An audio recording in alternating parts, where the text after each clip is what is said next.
When we started talking about the programs we were going to have this year, and that was back in the winter sometime, we thought we'd have some programs, you know, that with a recognized speaker like Bob Inman.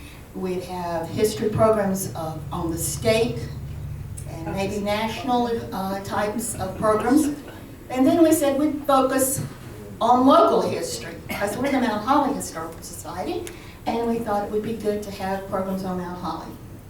So we had Ron Inslee talk about American Eford, we had Kemp and Urian do the growth in Mount Holly, and now we have Happ Smith doing the Hollands and the Holland family business.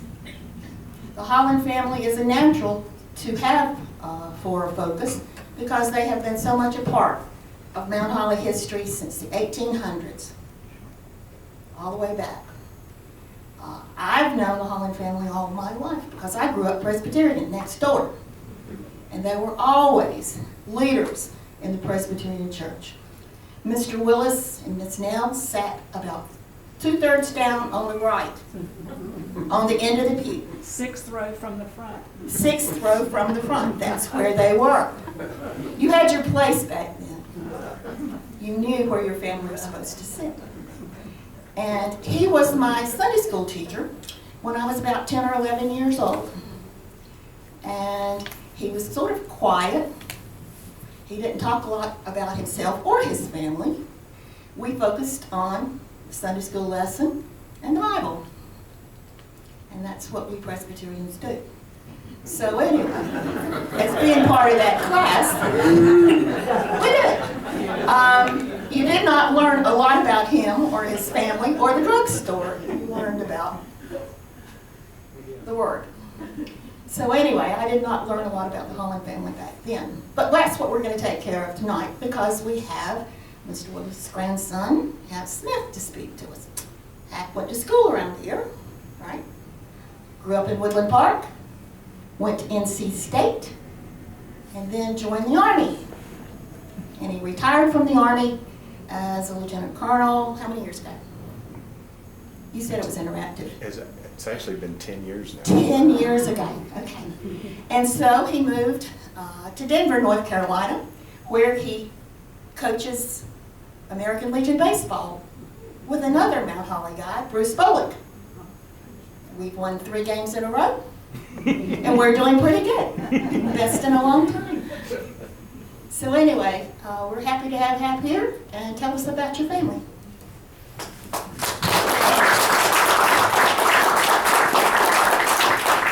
I really am honored to be here. I feel like I've just walked into, I don't know, the Smithsonian because this is the depository of history for Mount Holly. And the other thing I'm a little cautious about is, as I look around the room, most of you can tell me more about my family than I can because some of you've got a day or two on me remember these things personally. So when Melissa asked me to do this, I thought, well, I'll try to give my personal perspective as a youngster to what's went on in the drugstore.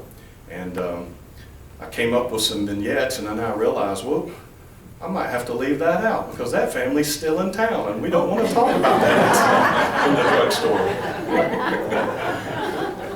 So, as always, a good military guy talks about his references before he begins his presentation.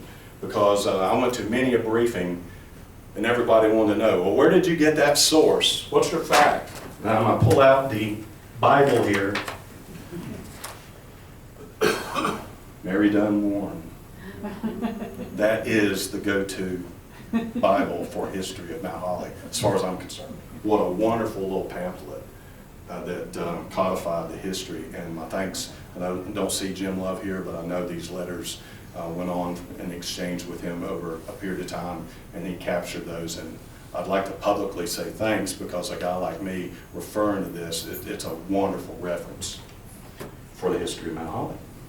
I also have this wonderful book here that so many of you had some contributions to.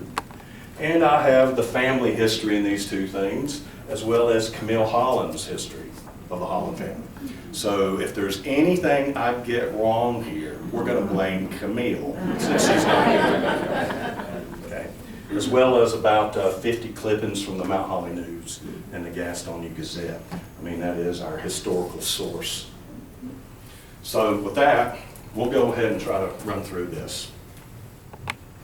Melissa said I could take as long as I want. So after I did a rehearsal and the first 3 slides took me about 45 minutes, I decided to kind of pare this down, but we're going to give it a shot. And this is an interactive briefing.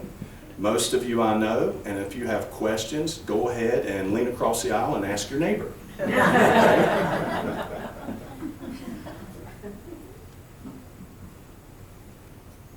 we're going to try to go to the next page.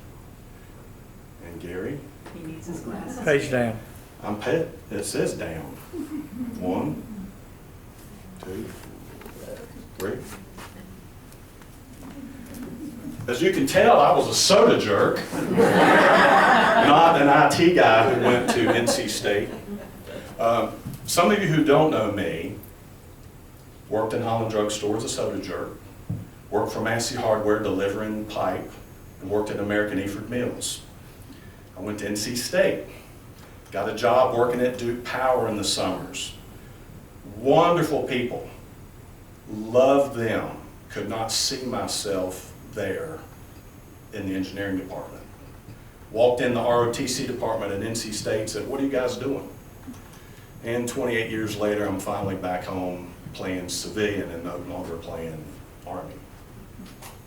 So that's why we have IT specialists here.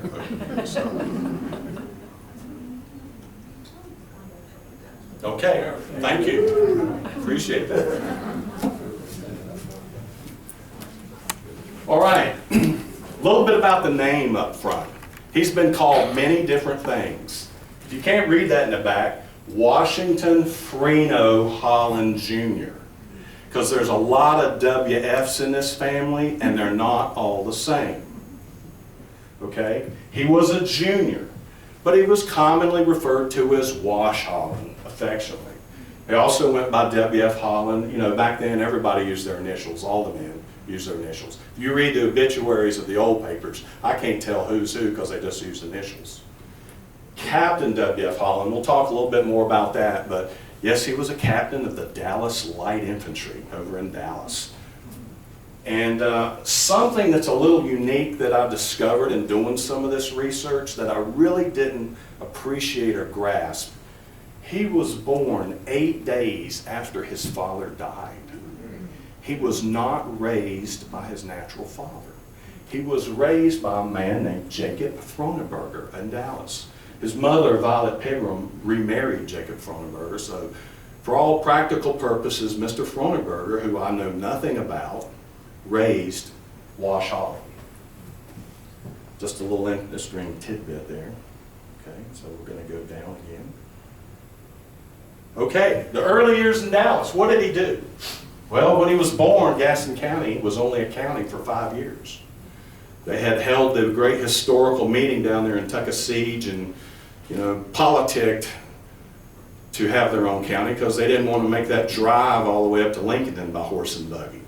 Took too long to make business. So just kind of gives you some context. He was obviously very musical from the onset, played multiple instruments, primarily though the cornet and brass instruments were his mainstay. Some of the family inherited some of his musical talent. I'm here to tell you that somewhere on Tommy's side it continued to go, but on Nancy's side it kind of stopped. Okay. Went to Catawba College in Newton. That was before it moved to Salisbury. Little piece that I did not know. And oh, by the way, after the Civil War, it was no longer a 4-year university system. It was more of a finishing school till about 1885. So he went there and got an education. So Mr. Fronenberger, whoever he was, obviously placed, and his mother placed some kind of emphasis on education because Wash Holland continued to place that emphasis with his own children. Ran for sheriff at a very young age on the Republican ticket. That's key. I put that in there because back then, and we're going to get to this in a minute, it had to do with his vocation based on his party affiliation. This is a photo from 1954, and in the fine print, you cannot read up there in the corner, it says, of course the Gastonia Gazette's always correct, that this photo was made in 1882. And this is the first uniformed band in Gaston County. It was over in Dallas. And Wash Holland took over after its leader had passed on. Finished at Catawba, had to go out and do something. All young men got to go out and make their way in the world. So he gets a job moving freight and being a conductor in Charlotte. And this was an uncle by his mother's side, the Pilgrims. Got him a job in Charlotte moving freight. Came back to Dallas and he opened up some type of printing shop. Now, I could not find anything about this other than the Gazette has referenced it in multiple articles. They had the first printing press in Gaston County. Okay? I don't know anymore. And I can't find anything more. Maybe somewhere over in the bowels of the Gastonia Library we might can find more information, but it's referenced in several articles, and it's probably, I'm going to be guilty tonight, if it's not accurate, I'm perpetuating a myth just because the Gaston Gazette perpetuated it several times and telling it. Okay, so he was also into photography.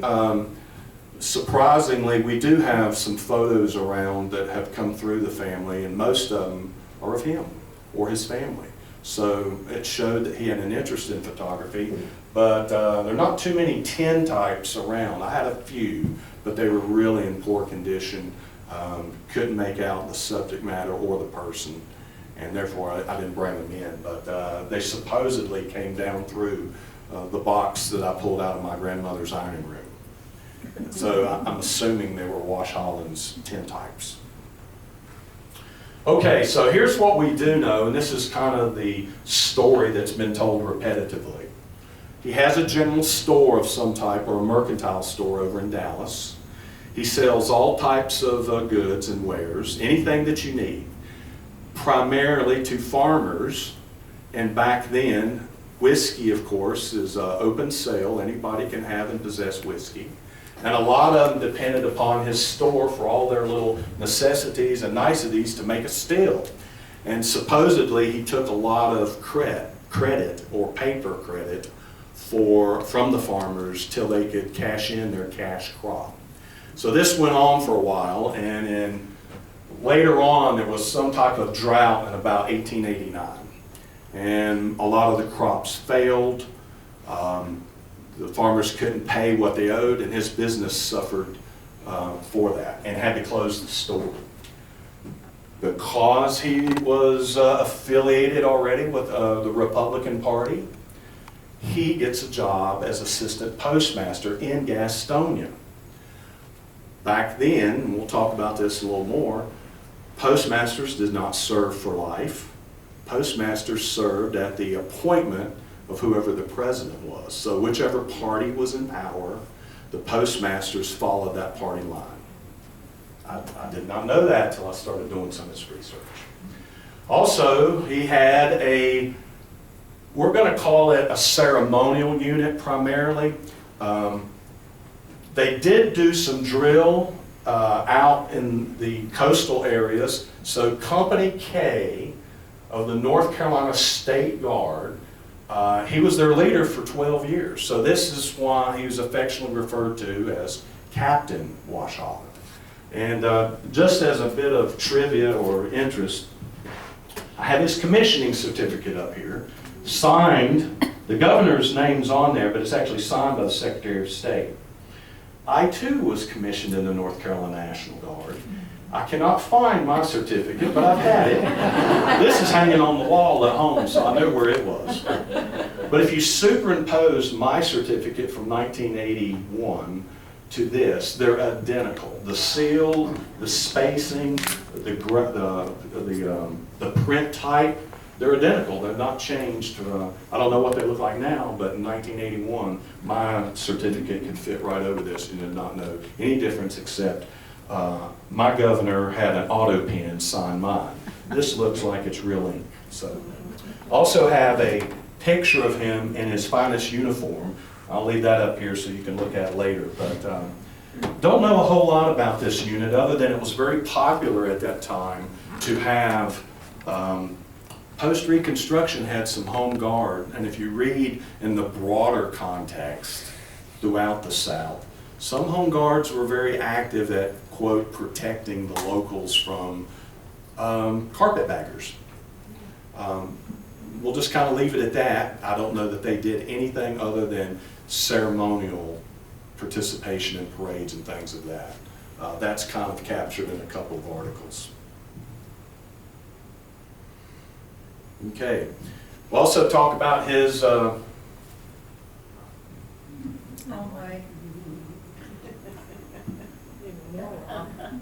that way.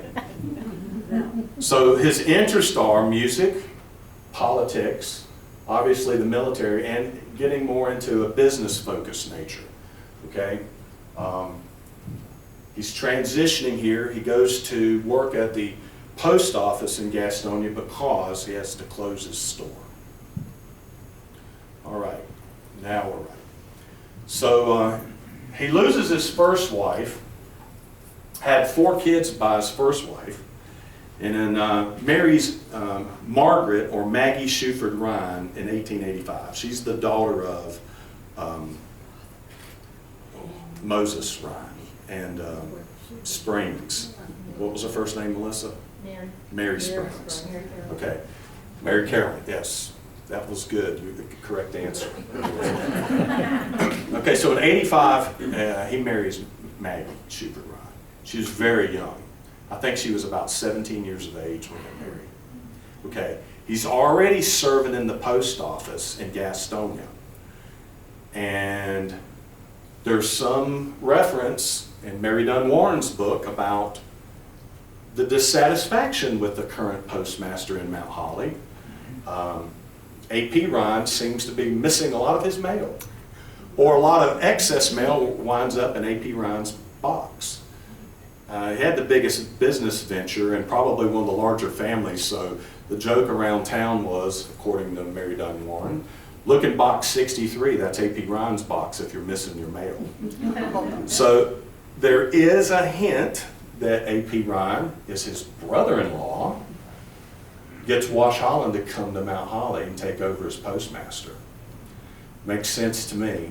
If you're dissatisfied with the way things are going and you know somebody who's already working in the postal system, you go out and grab your younger sister's husband and bring him into town. And that's what I think happened. That's how he came to Mount Holly. So he serves as postmaster until Grover Cleveland takes office, and he has to do something else, so he opens up the drugstore. He's in the old A.P. Ryan building. Now I know that building has taken on shape and different forms over the years. Heck, when they cut 27, I think they had to cut part of the building off, if you didn't know that fact. But he initially is set up in the old A.P. Ryan building, and he starts to form a band immediately upon coming to Mount Holly. The picture here is about 1905. It's not from as far back as the actual playing at McKinley's inauguration. So this is the Utopian Band of 1894. Now I've indicated there in the arrow, there's Wash Holland in the middle with his cornet. And the little oval, of course, some of you already know this, that's my grandfather sitting over there behind the bass drum. That's Willis Holland. This picture hung in the band room for many, many years. We had a copy in the Smith family. My mom had a copy, but it was in very poor shape when we got it. I don't know. It came out of one of the closets somewhere in the Holland, and we discarded it because it was just was not in good shape. But I know this picture's around, and it's one of the more notable pictures in Mount Holly's history, because the band did go play for President McKinley's inauguration. If you didn't know that, they actually sent a rail car to Mount Holly to pick up the band and take them to D.C. and let them play. Just another picture, made this just so some of you could have some context of what we're talking about. The A.P. Ryan building, it's been a gas station, it's been an auto dealership, and about 10 other things, as well as telephone exchange and graduation hall for the local high school graduation. Being musically inclined, the Holland family participated in some of those high school graduations, and I'll talk about that momentarily.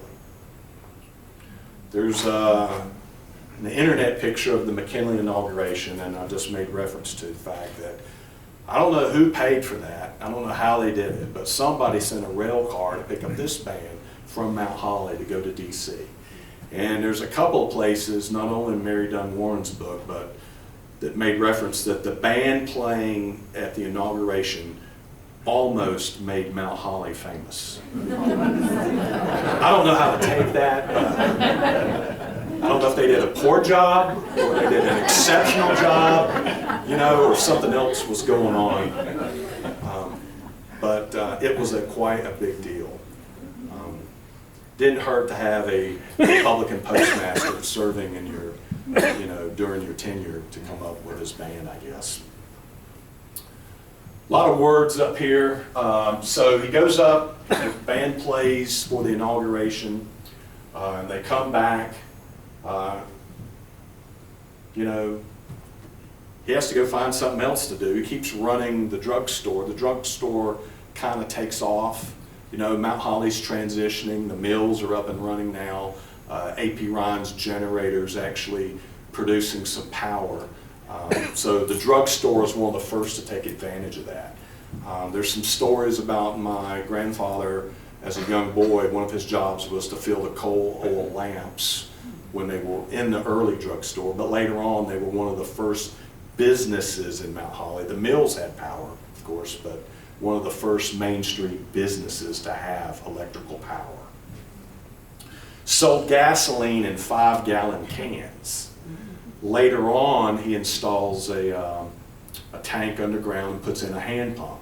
There are pictures, I do believe, reference that when, this is kind of crazy, but Holland's Drug and Summey Drug did a couple of flip-flop moves and moving around town.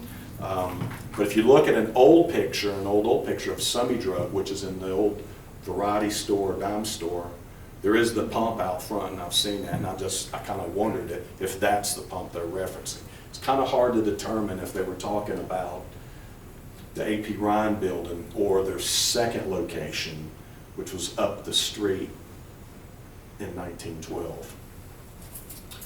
They sold ice cream with power. They had the capability to have some type of basically a motor-driven crank that helped them produce ice cream. It was still produced with ice, you know, the old way, but they had a motor-driven device that helped them do that. They only sold ice cream on Saturdays. I found that in a couple of different places in the beginning. And they sold fresh baked bread, which was kind of a first at that time. So the drugstore is already beginning to transition, if you see, you know, broader mercantile and not just drugs for an ache and pain. Here we go, we're talking about the music in the family again. His daughter Violet played the piano, and son John played the violin. And friend Carl Dieter played the violin at high school graduations. These were upstairs in Ryan Hall. And I'm getting some head nods because some people know about this. Pay attention to those names because there's a quiz about this later on at the end of the presentation. Also, both my grandfather and his father pulled teeth for people. There was no local dentist at that time. You could get a shot of whiskey. Most of them wanted it before, not after. And they charged 50 cents to pull a tooth. Well, heck, if a barber could do it, we've all seen references to barbers doing it out west, then I guess a druggist could do it. They might have a little bit more available poultices or things in the store to help them, you know, recover from a tooth pull. Okay, the laundromat, I've read, they actually shipped clothing out to Charlotte and then accepted it back in return. There was some washing on the location, paid someone to come and wash the clothes, but they had a well out back. That was their water source in the very beginning. So I'm not sure if it was just, scrub board, but they did ship laundry to Charlotte. People would come in, drop it off, and then they would come back and pick it up. So you begin to see Mount Holly again continue to transition. The telephone exchange, Mamie Dunn worked as a telephone operator. John Holland also worked as a telephone operator. And those who know J.P. Smith, Mamie Dunn was the mother, and John Holland was the father of J.P.'s wife, Amy Smith.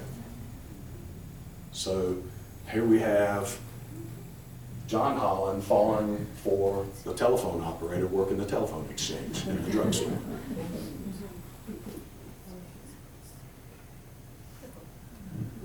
Okay. The band was supposed to be renowned in the local area. There was, of course, for entertainment in Mount Holly, there was some type of fair and festivities that was often down towards the river. They were common, or it was well known that they played there quite a bit. They toured through both Carolinas. So I guess it was that notoriety that helped them gain the recognition and got their invitation to the president's inauguration. But the band played quite a bit, and if there was any type of fundraising or stumping activity for a politician, or the old-fashioned I don't want to say barn dance, but a community dance, the band was often there playing. That's a picture of Willis. You saw the picture of him earlier. He was behind the bass drum. There he is with his snare drum. Okay, so if you didn't know, Willis is in the first class when they had the public free school. He finished the 8th grade here. He and one other student. And boom, he's off to Chapel Hill. Okay, a little different than we expected. And he goes to the School of Pharmacy for, I think, about a year and a half. That's about all it was. And he takes his state boards in Wilmington. He goes to Wilmington and takes the state pharmaceutical board, and he passes, and he comes back, and he's now ready to take over Holland Drugstore, run the drugstore. Or there's, again, in a couple of the articles, Wash Holland turns to his son and said, "There you go, son, you've passed the state board, you're certified, she's all yours." Well, didn't exactly happen quite that way. Wash Holland continued to work in the drugstore until about 1920. He did turn over the daily management to Willis, and Willis ran the store and started to add new things. But for the better part, the captain was in the background at that point, concentrating on his church and his music. As Melissa said, both the captain and Willis were big Presbyterians. The captain led the choir and often led it with his cornet. His daughter Violet was one of the first church organists after the church really got organized, and Violet played the piano and organ. Can I just say Pop would have been 19 years old then? I believe that's right. Yep. 19. So the second location that we know about. So you recognize that, that's a current shot. That was the variety store for many, many years. I could not find the picture, but when they were renovating this recently, the last 5 or 6 years, some picture was floating around Mount Holly of, they pulled down the paneling or stripped off wallpaper or something. There was what appeared to be, Bucky and I are convinced it's a gambling. It's basically a baseball betting thing. They had a scoreboard and a baseball diamond on it, and with slots for names and things. So Bucky and I looked at it, and he kind of came to that conclusion, and I kind of concurred. That was often a very common practice. If you read about baseball in the early 20s, of course, it was all over the radio. The surgence of baseball in the Northeast was really taking off, more so, you know, with the onset of radio being more widespread. And so Mount Holly obviously had some type of following of baseball. It's also known that Captain Wash Holland was a big baseball fan. And he was an umpire for many, many years, and that was another thing he dwelled in. It was umpiring baseball games. Don't have any great pictures or anything to talk about that, other than that's just kind of captured in some of the family history that he loved baseball and umpiring. So whether it was a true gambling thing or some way to track how the teams were doing, I think Bobby's nodding his head like, yeah, he knows what I'm talking about, that there was this picture going around that it was behind the paneling, and when they took it down, it was from the days of the early drugstore. I know it moved there in 1912 because Camille tells me so in her work. So there is a couple of questions out there of how many locations Holland Drugstore really had. Only one source I found says 4 locations. Most of the sources say 3. So this has gotten me a little bit. So they moved from the AP Ryan building to here. I know that happened. There's a little bit of question whether they moved across the street to where the bank is currently located. I only found that in one place. I don't know a whole lot about that, and quite frankly, Mom's memory is not, she wasn't around then. She doesn't know that it went there. If it did go there, it was for a very short time. So in the History of Mount Holly book, you'll see that store with Summy Drug above it, and if you look carefully, you'll see the pump out front. Now, I don't want to take credit for that if the Summies actually did that, but I think that's where the tank was buried, and they created the gasoline pump, because cars were really beginning to make a presence in Mount Holly. And some of the other pictures show the streets of Mount Holly at that time, and what better way to service your customers than have a fuel pump and fill up their can out front. This is where they installed the first soda fountain, if you will. Marble, a mirrored background wall, and a lot of glass canisters. In my grandfather's personal history, he makes reference to that. It was very ornate, had the large gooseneck dispenser, almost like if you think of a beer tap, but it was for soda water. And the soda water came pressurized in big cans, big containers, almost like a beer keg, and they had to change those out. Later on, we still had to do that, but it was a lot more convenient because they were a lot smaller and a lot lighter. First electric lights in a store, typewriter to type prescriptions so that the people could actually read what it is they're supposed to take and when they're supposed to take it and how many times they're supposed to take it. That was the idea behind that. And I'm going to talk about the Coke story, but I did read, I want to go back to the water right quick. He ran a water line from his house down to the store.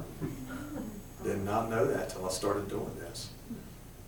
So we'll show a picture at the end from Bobby Black's home to the back of this store to keep them from having to go out back and pull up well water to make lemonade. They ran a water line, and they dispersed the water line to a couple of different stores in the town at that point. Really not sure who else got it, but they were sharing water then. Coca-Cola. It's kind of widely known, it's almost a joke that we'll call him a drummer or a salesman came to town to pitch Coca-Cola to my grandfather. He's in charge, he's running the store. The first sampling, my grandfather states in some of his oral histories and his written history that he wasn't sure his customers liked Coca-Cola then. It was a little dubious about engaging into a contract or a negotiation with them. So he eventually did, and so they did start selling Coca-Cola at the drugstore. And then the drummer or salesman tries to interest Willis into some stock options for Coca-Cola. And because he thought his patrons and customers didn't like it, he turned it down. Oh yes, the size go, yeah. So, I don't know, whenever Coke came to being in about 23 or 22, he had an opportunity to get in on the ground floor, and doggone it, we missed out on that one, didn't we? But it was a new thing. A little different, and I think in the beginning, you know, they actually put real cocaine version into the real cola, and they had to change it out. It's often been said that you could go in the drugstore and buy opium as easy as you could buy, you know, cough syrup. Just wasn't regulated at that time. And most of their efforts in the drugstore were making pills, rolling pills. They had to come up with a poultice or a paste using the Morton pedestal of grinding down the ingredients, but then they had to have some type of, you know, something to bond it together, and they often use licorice. And they would roll it thin and then cut it up. And he gave it to the doctors because the doctors had to carry it in their bags. So when they went out, if somebody had an issue, here, take a couple of these. That's what they did. And they were cut up pills, rolled and wrapped in paper. Several times there's made mention that when capsules came into being, the people of Mount Holly were reluctant to swallow a capsule. They didn't know what it was. They were resistant to taking it. And some of the people didn't like the look of a clear plastic looking thing. I'm sure it was a gelatin base of some sort, but they were dubious about swallowing a capsule. The other thing that was big news back then, aspirin. Aspirin was almost in the beginning as penicillin was later on. It was like a revelation. He said he gave out aspirin for everything, and the doctors took aspirin, you know, to every house call. It was, here, take some aspirin. The new drug of the day. There's a picture, okay? So that's Willis, and that's his brother Ralph, if you didn't know Ralph. Okay, Ralph went off and served in World War I and came back. And Ralph was very instrumental in the formation of Mount Holly's fire department. If he wasn't the first, he was one of the first fire chiefs and was the fire chief for many, many years. But Ralph actually entered into a partnership with his brother Willis. Ralph ran the soda fountain, if you will, the lunch counter. And of course, Willis, having the education in pharmacy, ran the drugstore side of things. So Ralph worked with Willis hand in hand in the Holland drugstore, two brothers, until about 1955. When did Ralph pass? Does that sound right? He worked in the drugstore till Ralph passed. And he worked in the lunch counter and the soda fountain. Cigarettes, tobacco products, all over the place. I think, just based on this picture, and somebody can help me out here, there's clearly a reflection. It almost looks like a door in the back. I want to think that's a door and a reflection out of the mirror, but I'm not certain. So that kind of said to me, it was not at the last location. It probably was at the location of the variety store. I'm just guessing. Welcome anybody's thoughts on that. And that's only because of this right here. Could be just a mirror with a reflection, but it's a unique shot, a little blurry with the flash coming off the mirror or whatever.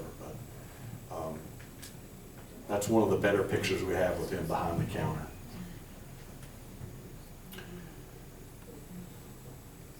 I don't know what happened to that, but Mr. Willis practices pharmacy for the next 66 years in Mount Holly. So there's a picture of him in 1924. This is a lift off of a full-page ad in the Mount Holly paper in 1955. So that ad was run then congratulating him on 50 years of service to the community or as a druggist. Of course, he went on to serve another 14 years. Standing there the day before he Yeah. died in 71. So he continued to serve as a pharmacist. And this bit in the paper marked, I'll back up here. Whoops, I did it again. We'll just.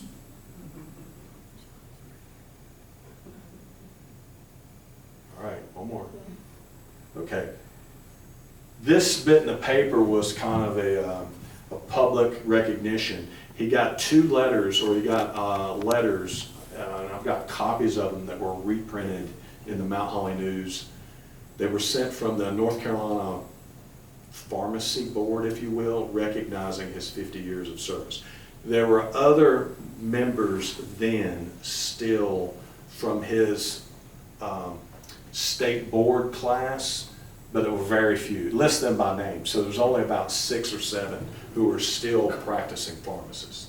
At the time of his death in 1971, he was the oldest licensed pharmacist still working in North Carolina. Yeah. Mr. Ralph hired me in 1955. I think that was the old, in the new store. Okay. So that was probably evidence that. But I remember Mr. Ralph being a lot older than what you showed there in that picture. So I think it's probably in the old variety store. All right, Gary.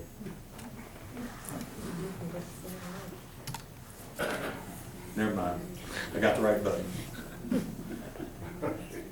Button's in a different location on my computer. Right there. Okay. He was a lot. I know for a fact he was a lot older than that when I went to work for him. Okay. In '55. In 55. Yeah. Do you remember working with Jane Hinkle? Oh yeah. Okay, you do? Yes. You know My Jane? sister Earlene worked with Jane Hinkle. Okay. There at Summey's also. I mean, the Holland also. We had another sister work at Summey's Okay. at the same time. So y'all were holding down the 2 drugstores We in just town? didn't have like Charlie's. Okay. Well, Jane Hinkle was my mother until she passed.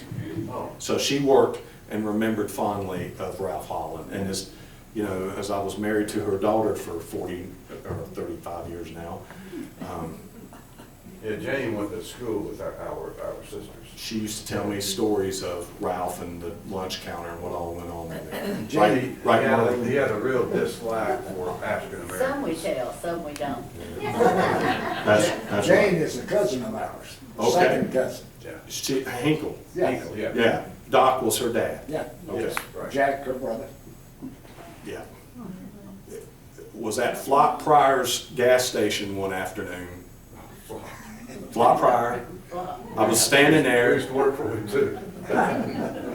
Doc Hinkle turns the corner and some beat up old Ford going down the road, and Flop says to me, "My God, there goes Doc Hinkle. They took his leg and he's using a broomstick to press the gas."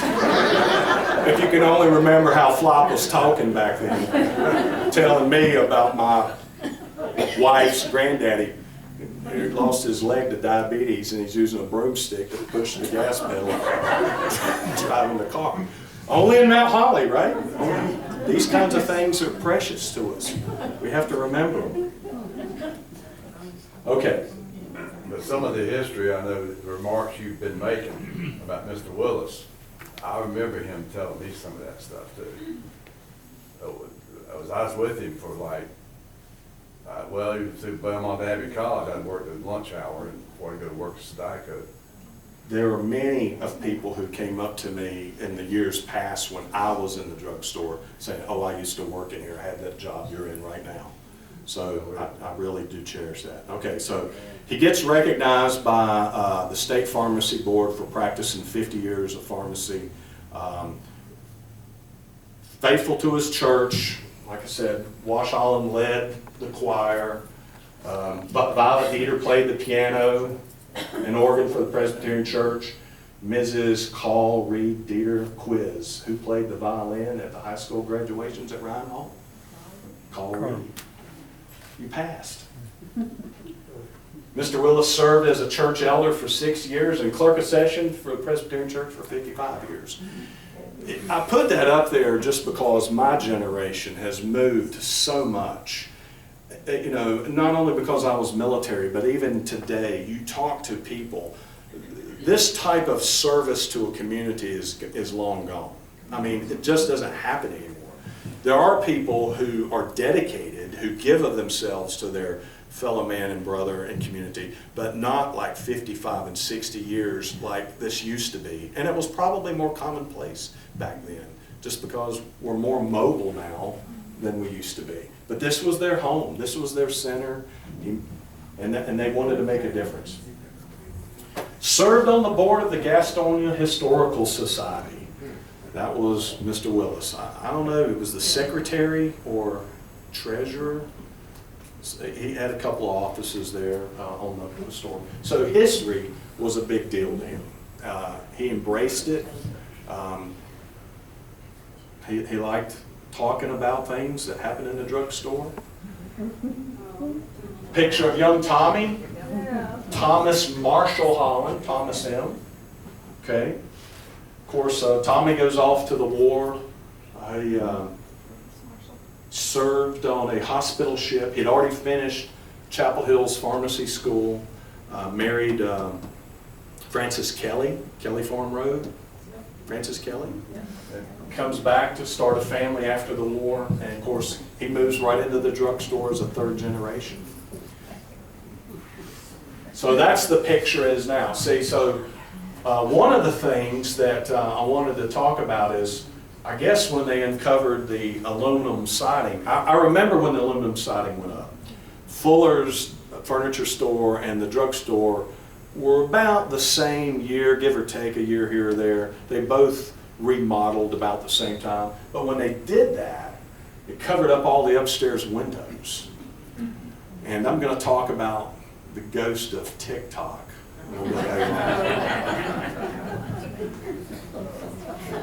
So,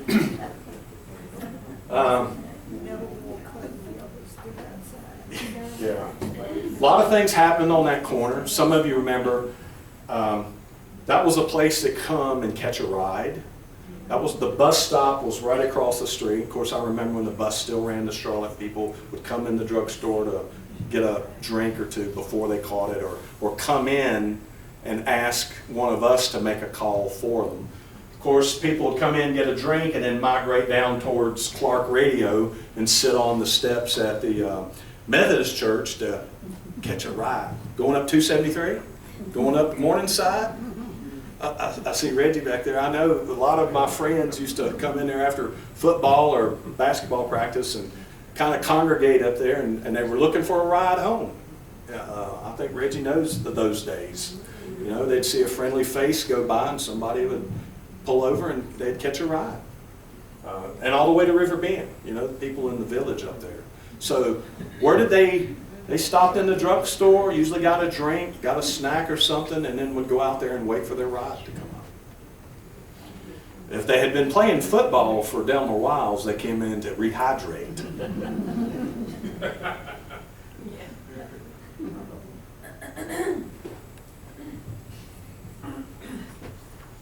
So upstairs, we had at least a dentist or two, we had a doctor or two, and we had a watchmaker, affectionately known as TikTok. Does anybody in here know his real name? Anybody got an idea? I have no clue. He was affectionately known as TikTok. He worked up there and had the jeweler's loop and the head thing that flipped down and a little bright lamp, and could just, you know, fine-tune a watch spring, you know, as an artisan. Only an artisan could. Richard. Willie Burt says he thinks his name was Henderson. Really? Okay. That's probably, you're the only one, Mr. Ryan, who would know that in here. I'll accept that. We're going to go forward with Mr. Henderson. TikTok was affectionately known. Kind of already talked about a couple of those things that you go to the doctor upstairs, you have something done, but you could come right downstairs and get your prescription filled and have a drink and wait and sit on the stool. And by the time I got in the drugstore, and all the doctors and dentists were long gone, TikTok had vacated it earlier. And the drugstore at that time was pretty dark and gloomy upstairs, almost eerie. And I just happened to work with some other people who were not fond of going upstairs, and I'll talk about that a little bit later.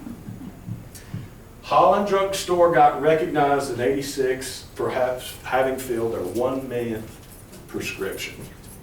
The Rexall Corporation, you know, I never saw the Rexall name attached, but they were kind of in that broader market of Rexall stuff, you know, whatever Tommy's agreement at that point was with Rexall. But they did get some type of recognition for filling their 1 millionth prescription. Mr. Willis passed on December of 1971. So the drugstore changed. The last graduating class of Mount Holly High School was '72. So you saw the downtown change. We didn't get the people coming in the drugstore the way we once did after football or band practice or a game up at the high school. We still had people trickle in to do things, you know, after playing ball and things, but that was usually to go use the phone and call mom to say, hey, I'm at the drugstore, come get me.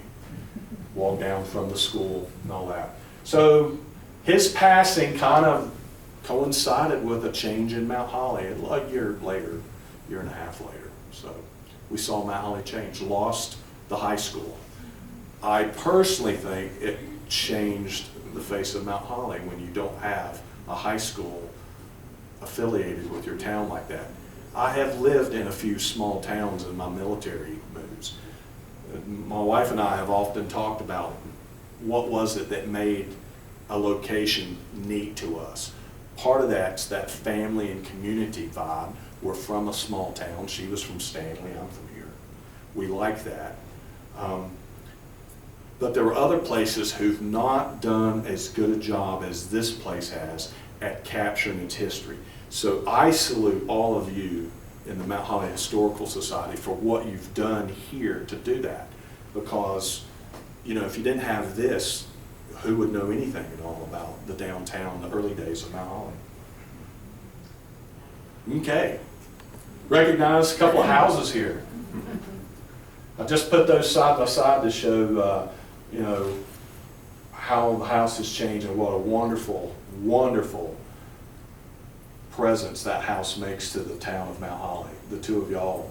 And thank you. They invited Mom and Tommy in after your kitchen renovation, and both of them were so excited to go back, and for you guys to do that for them meant a lot to Mom, to see your wonderful home and what you've done to it, to put your personal touches to it. And it's a magnificent looking home today. So I put the arrow there because I think that was the old shed behind the captain's house that got torn down. That was the That's well, Edith and Emma's house. Yeah. that is, Yeah. okay. Yeah. So that's the house. There was a shed back there. There was. I used to play in it. Yeah, that was the captain's house. And Melissa and I were talking about Oakland Street. I guess the Hollands chose to buy some property there and live in a couple of different locations on that street. Most of these pictures are made from across the street, but the driveway, Melissa, who lived there? The driveway going into Jones's? Well, Oh, Violet Detter lived in the parking lot. No. Okay, Violet, No. y'all would know. No. And Bubba's house. That Violet and Carl Reed lived there. Okay. and then Ralph lived where Miss Stowe lives. Yeah. Ralph lived in where Miss Nancy Stowe lives now. Okay.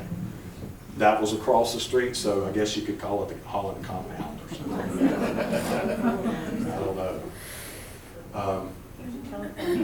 Yeah, in the days before they tore it down, that was kind of again, an eerie house, just because it was vacant and I was running all through it. Okay. Melissa asked for me to tell some personal tales of my days as a sojourner. And I had to redo this slide about 4 or 5 times because I really didn't want, there was a lot of personality involved down there. And I remember this one couple who wound up being a good couple and having kids, but there was a day that they were throwing some drinks and things around in there in the booths. I don't know if they're a couple anymore, but if I talk about them, y'all will all know they were Mount Holly folks, so I won't talk about it. So my first bullet comment is 4 milkshakes to go. We're in kind of a hurry. So said the brakeman or engineer from the train as they blocked the tracks. I can honestly attest to that happened at least twice with me personally. It probably happened more than that. Now this is the days before the underpass. Before the underpass. So they just chose to park the train in town and come in and get some milkshakes to go. I don't know if anybody else remembers that. I think they tried to leave one of the crossings open, but I knew for a fact, I'm looking out the window and watching them go get back on the train. When were there 2 tracks? No, this is downtown. There was only one. Well, I mean, this shows 2. Well, that's not Mount Holly. That's off the internet. I couldn't find a coal train in Okay. If you want to see multiple tracks, they were down behind Dogwood, behind Woodland Park, where they staged the coal cars down there at the old water intake plant. Yeah, I can tell you other stories about those too, because that was my playground. So yeah, they came in the drugstore and ordered some milkshakes. No phone ahead, okay? There wasn't anybody calling and saying, can you have them ready? They just parked the train, came in and got a couple of milkshakes and left.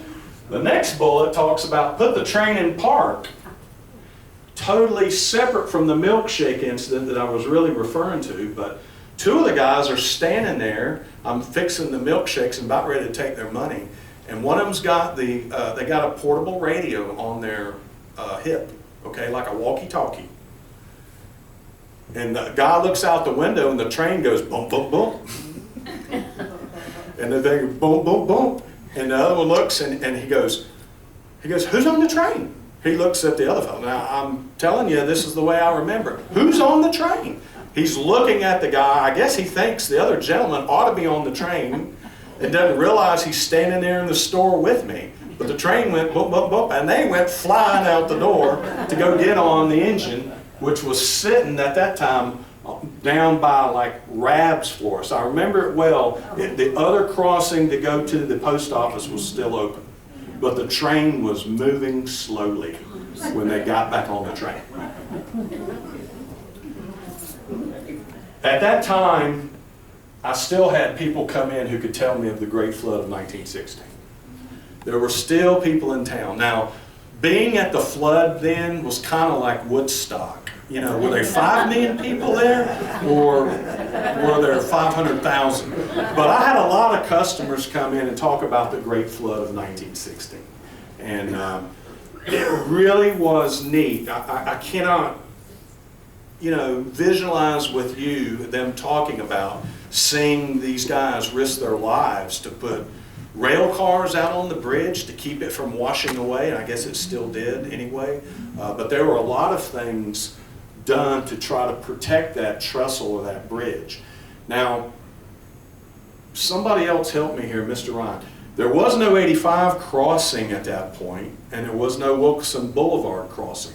I have talked to other people who said at that time, to go to Charlotte from Gastonia, you came through Mount Holly.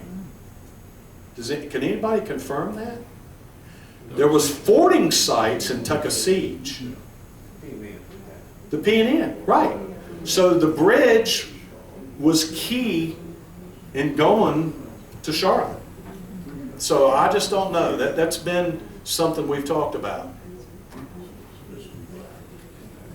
But it was really neat to hear people who said that they were there that night and the flooding. I don't say it was neat, you know, obviously it was a horrific event, but the way people would come in and talk about it, and at that point, everybody doing the talking was a senior citizen of Mount Holly, but I listened intently as they told their story, and it always stayed with me. The Adventures of Henry Hinkle Ryan. I forever am indebted to that man for sharing his stories with me of Dutchman Creek. I was just enthralled. I felt like I was reading a book to listen to him talk about canoeing up and down Dutchman's Creek. And I don't know if I owe him my adventure nature, but he certainly left such fond memories of me, because every time he'd come in, he would talk about finding something or something unusual. Okay, now, Mr. Ron told me that he came across these big gullies or ditches on the banks of the Dutchman's Creek, somewhere up where you lived off Old 27. And he said they used to cut the ice out of the creek, pull it up into these excavated holes, and throw sawdust down on it to preserve the ice and keep it. And that as a younger boy, this happened before he was really around, but he encountered those excavation sites, I don't know what else to call them, holes in the ground. The Sprats called them the ice house. The ice house. Okay, see, I never knew. I knew the Thompsons ran the ice plant below the drugstore, but Henry Hinkle Ryan told me these stories, and that was one I've never forgotten. He came in a couple of times. He'd come in with, I was probably 15 or 16, and he showed me some arrowheads. Now, I knew what arrowheads were, but I'd never seen bird points. He had found bird points as a young boy along the creek bank. Now, bird point is a flinted arrowhead that's about this big versus that big for big game. So they used a much smaller arrowhead that was very, very tiny, and he had 4 or 5 or 6 in his hand one day, and he came in for a cup of coffee, and he pushed a couple out there, and he said, "Do you ever see anything like these?" I said, "Yeah, they're arrowheads." He goes, "Look at them again." I'm like, "Well, holy cow, they're teeny tiny." He goes, "Yeah." He said, "That's so they could shoot birds with their arrows and not use, you know, the big arrowhead." I'm like, "Well, how did you find them? Where'd you buy them?" He goes, "No, I found them, you know." So again, these stories of Henry Hinkle Ryan, he told me other things of going on up and down the creek, camping up and down the creek as a young boy, which really got my adventure nature and inquisitiveness up. Great man to talk about the outdoors. Letters in the glass. Okay. This is one of those that's kind of hard, but you had to be there. My first job at Holland Drugstore was not a soda jerk, I was the window washer. I took over washing windows from Kim York in 1972. Now, Kim could do it in about 15 minutes. It would take me an hour or hour and a half. And my mom, Tommy, would tell my mom, "Happy's so diligent about washing the windows." I tried to get them just right. The squeegee thing, you know, if you left a track down the middle of the glass, it bothered me. So Kim showed me one time, and then I became the window washer. As I was washing the windows over a period of time, I noticed that in the glass were letters, writing, not handwritten, but it was the flow of glass. It spelled out something. But you couldn't see it very well. And I would ask people, "Hey, do you see the letters in the glass?"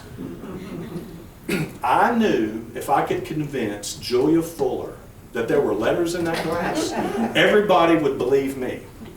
So I asked her one day, I took a grease pencil and went over to the window. Now the bad news was I could only see them from the outside. It was the way the sunlight came in and the overhang. If you were on the inside in a booth or standing up looking out, you couldn't see them. So I went outside and tried to outline these letters with a grease pencil. And it was very rudimentary, and she said, Abby, I just can't see it. You know, Butch, I just lost his last name, post office. Butch, post office. Last name. Anyway, I tried to get him to see him. He thought I was... You talking about Butch Merritt? Yes, thank you. Post office. Yeah. I tried to get Butch to see him one day. He was drinking a Coke in there, and we walked over and looked. And you had to come outside. It had to be the right time of day. I could not convince anybody that there were letters in the glass. Now, those of you who knew Jack Warren picked this up and ran with it. Tommy, happy seeing letters over here again. Bless his heart, Jack Warren would come in the store and liven things up. You know, I got my hair cut down there at Carpenter's Barbershop as a youngster. But Jack would come in, Tommy, Happy's in here eating up all the profits. You know, it'd usually be a slow afternoon. I'd make myself a milkshake.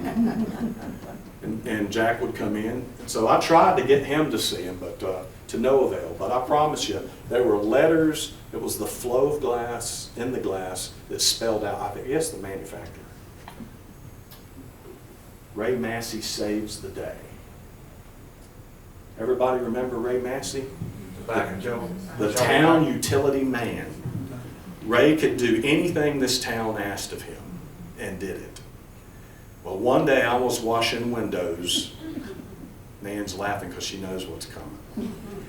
The truck, affectionately known as the Honey Wagon, came and made the turn on 27.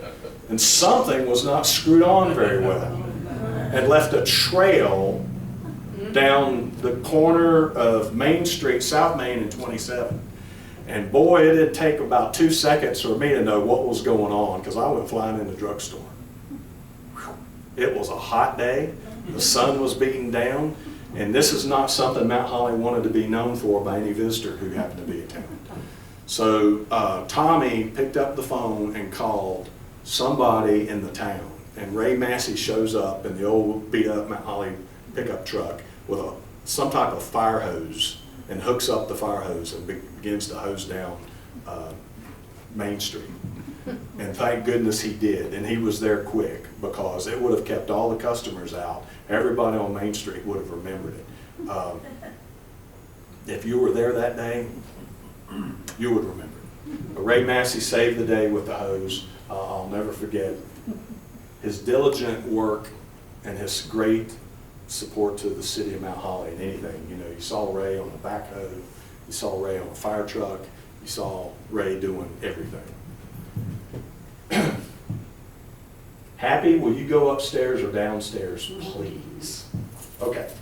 So it was dark and gloomy up there, and I just happened, when I worked at this drugstore, I had to wait for one of the Frasers to move on before I could come in, because somebody from the Fraser family occupied the soda jerk line, or, you know, one right after another after another. Alice is smiling. Melissa. Okay, so the Fraser was, how many? 8, 10? There were 14. Okay, 14. And I remember Huey and Tim and the twins, Dana and Janet, and just on and on, Andy, or there were, Richard, it just kept going. Pat, Leedy. They just kept going. So I had to wait my turn. They moved away. That's what happened, and I got a job. Because there was another, Andy, there was another Fraser waiting, and they were good workers, they were salt of the earth people, they were great athletes, but there was a Fraser behind that counter for about 15 years there, and I had to wait my turn to get. So when I went to work in the drugstore, there were 4 girls and me working behind the counter, and we rotated. Linda Ferguson worked there. Lee Dixon worked there at that time. Debbie Pryor and Marilyn McClure. Now those are all maiden names. I don't know who they married and where they are.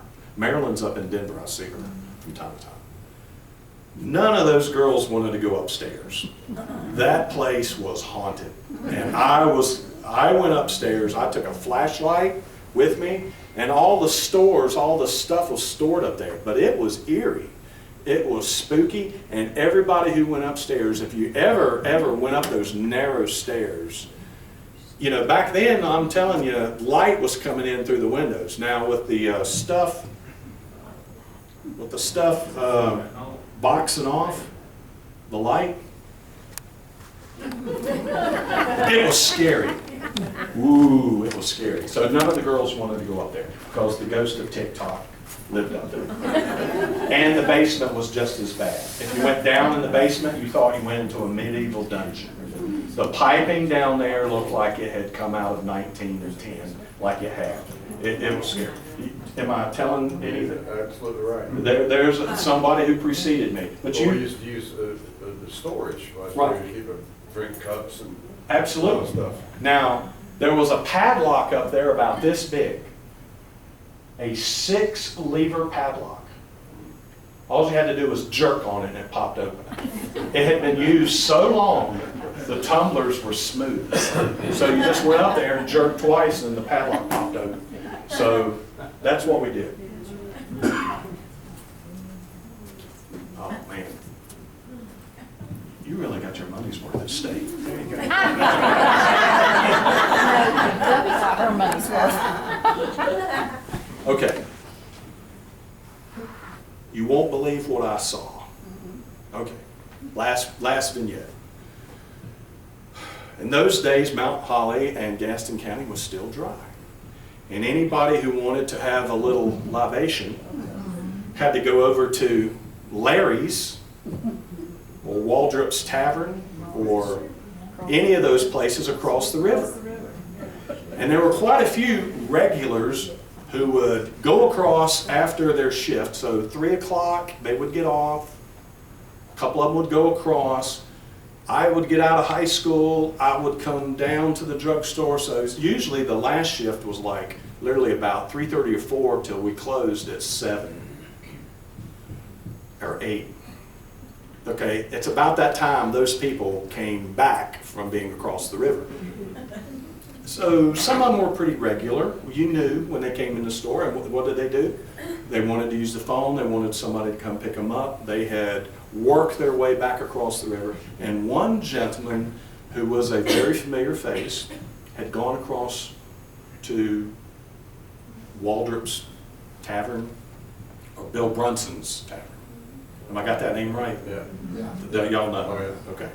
He'd been at Bill Brunson's. He'd been off shift since about 3 o'clock. He came back and he was walking across the bridge and he saw something. And he came in, somebody gave him a ride to the drugstore. And the man was clearly inebriated. He was drunk.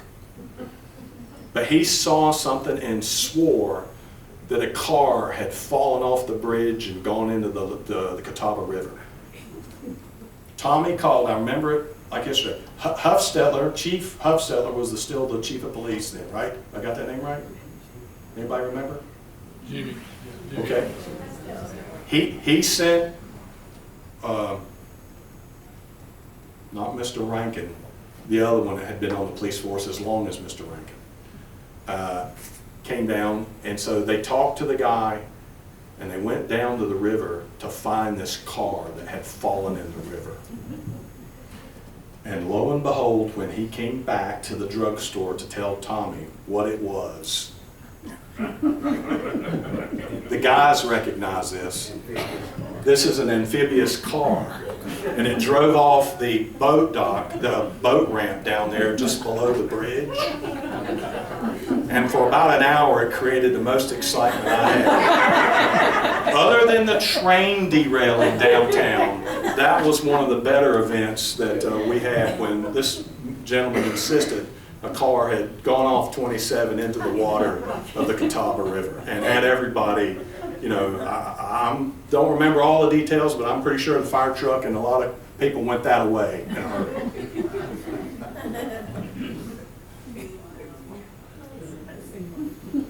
So those are my memories and reflections of a soda jerk in Mount Holly.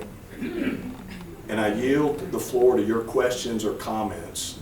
I've got some things up here if you're interested in looking at. I do have newspaper clippings and of course the commissioning certificate. But that concludes my portion of this interactive presentation. And I welcome your thoughts and comments because I learn from everybody in this room. Every time I come here or to Mount Holly, somebody shares with me something neat and new that I never knew before. And thank you. The river and the flood, I was born a few years after the flood. After the water went down, they put in a ferry just north of where the bridge is. So in the T-model days, they come off the ferry, they get stuck in the flat bottoms there. This man that owned the farm, Craven Beatty was his name, he lived where Sodiko's picnic shelter used to be.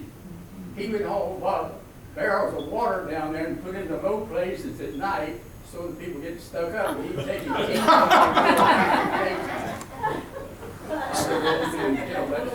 So he created a business venture, being an entrepreneur he was, to pull people out of the stuck.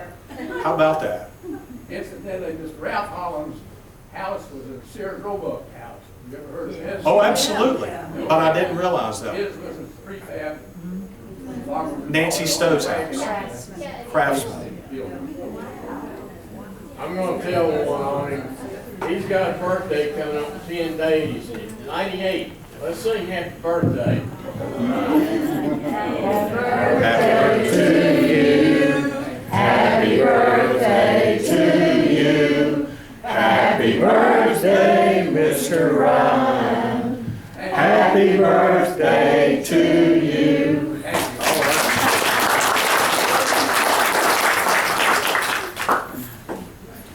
Well, I appreciate the opportunity to come.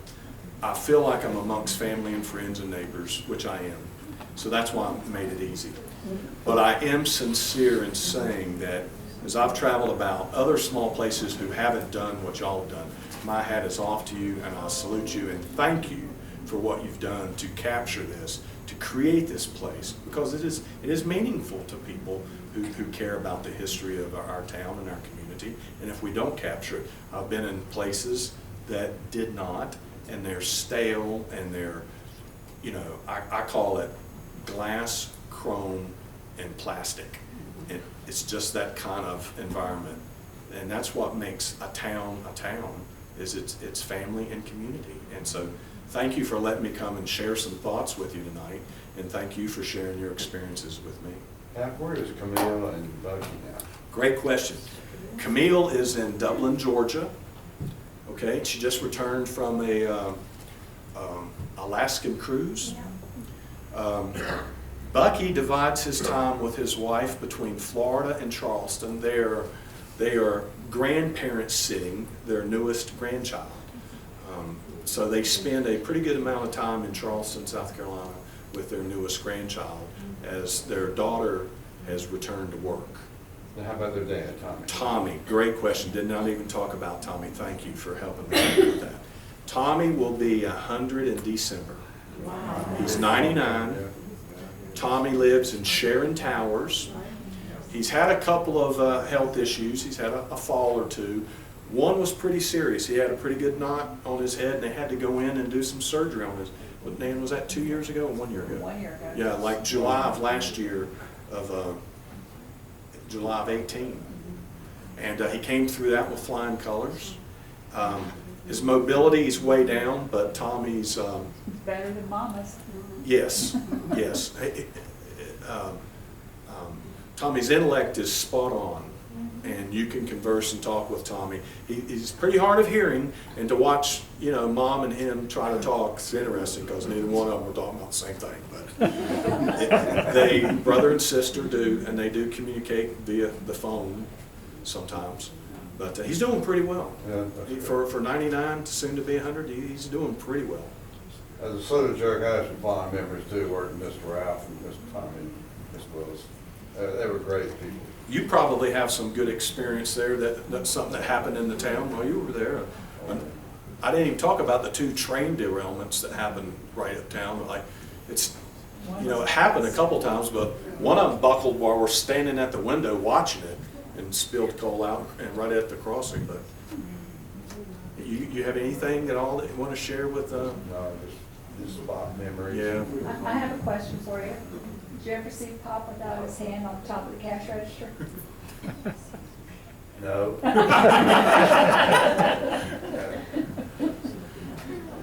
Mr. Raff was unique.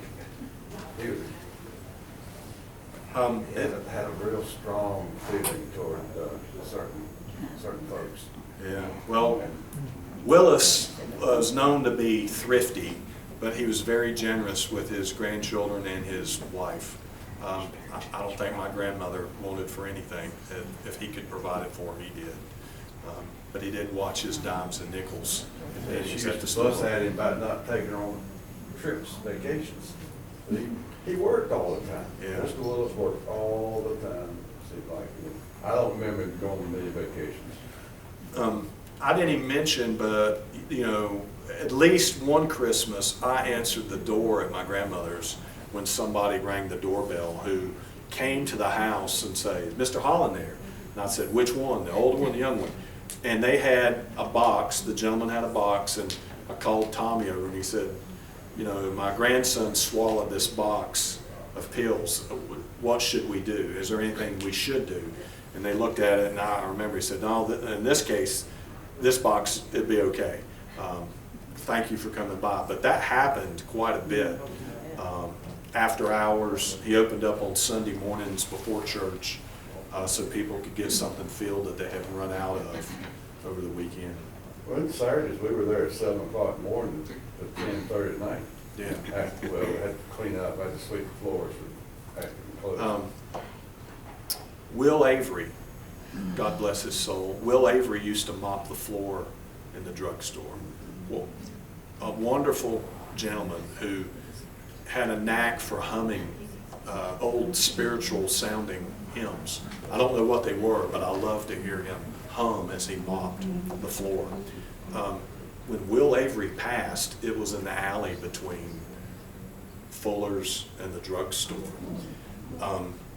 Again, a kind, gentle soul and gentleman, but lended to the lore of somebody else creeping around in the thing upstairs, since he did pass in the alleyway. And that, you know, once the girls knew about that, they would never go upstairs. It always had to be. Was Will the one that shined shoes at the barber shop, at Carpenter's barber shop? I don't know. I remember that I man. think he but did, I think he did, yeah. He had all I think he kinds of did. jobs. Yeah. Will Avery mopped the floor, usually late at night at closing time. Yeah. Yeah. I took over mopping right when I began, you know, after Will passed, because he actually passed. I remember it because I was at the store when one of your peers from your class came in from the alley. One of the Mount Holly seniors came through the alley and found Will Avery in the alleyway and came in to say, "Hey, there's a gentleman out here who needs some help." Yeah, Will came there after we remodeled and had to put the tile down. It was all my year there, most of them were wood floors. We had to throw that old stuff down and keep the dust down and to sweep all of it up. Then when it was remodeled, Will came to work. They put the linoleum down, Yeah. a wonderful It used to be linoleum. the Beatty Auto Parts there beside it. Yeah. And then they tore the wall out and it became the full drugstore then. I'm forgetting what year that was. Do you remember seeing any pictures of that? You know, sadly, Or in half the our building- family, Half the building was Beatty Auto Parts. yeah, we don't have many pictures. We were in the drugstore so much. We don't have many pictures of us in the store or the store. It was kind of get it and go kind of, you know, kind of thing. Old Dr. Taylor. Yes, Dr. Taylor. He was old, he was ancient there. You were asking about Tommy Holland. Tommy actually had his tonsils pulled upstairs as a young man. Yeah. Pulled tonsils. I remember you saying picture. Marlene, As a teenage girl growing up in Mount Holly, I had a lot of headaches. At the time we didn't know, but later on in life found out migraines. I would go in and tell Mr. Willis that I had such an awful headache. Mr. Willis made the most wonderful drink Best case. They gave it to me, and it would knock that headache out like that. On some occasions, I'd go in and say, Mr. Willis, I got an awful headache. I didn't have a headache. That's why that drink. I don't know what he put in it, but it had sort of a mini taste to it. I don't remember that, but it was wonderful. Tommy often talked of the earlier days when they would put ammonia in water for a headache. I had ammonia and Coke there one time. I Yeah. don't think Or there's headache. ammonia. Ammonia and water for, I mean, I know that sounds weird today, but And my father would go by there to pay Mr. Willis for making these drinks for my headaches. And Mr. Willis say, that's okay. Wouldn't charge for them, so. That's a memory I have of Mr. Willis making those drinks for me. If you can do any research, I'd love to know what was in that.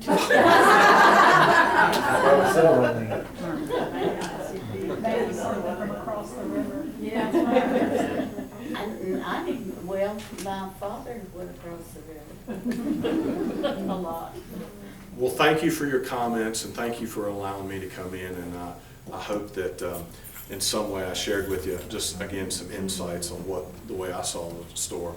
I realize in many ways I'm kind of a generation or a little younger than some, and you know, the heyday of Mount Holly, when I look back, you know, the 50s and 60s with the Bob Black Band performing and the Delmar Wiles teams 63 and 67 winning, and all the kids coming down to the drugstore, that the mills were up and running, you know, things weren't as tense or tight about that time, but I reflect fondly at that period of time, knowing that Mount Holly was doing pretty well. The parades downtown, I mean, who would not remember either it was the high stepping every year, the Christmas parade. Who would lead our Christmas parades? Major reps. No, not the. Well, from my era, it was the Johnson C. Smith Band. The high stepping. And they'd have a drum major who was 7 feet tall and had a hat on another 3 feet. Reed High was when we came up.